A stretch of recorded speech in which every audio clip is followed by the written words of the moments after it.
212-267-WNYC. George from Brooklyn, you're on the air.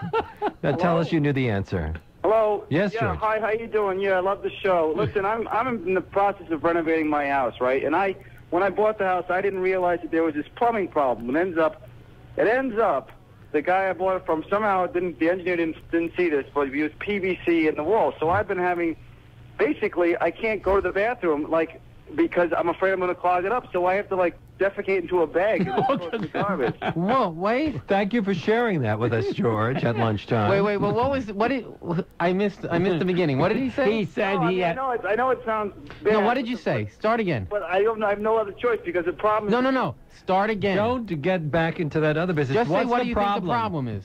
Well, the problem is I'm defecating in a... No. He's okay, just being a wise guy. Okay. Next. Okay. Well, actually, I wanted to discuss something. That is a problem. The man has been doing that too much, and it's gone to his brain. Yes.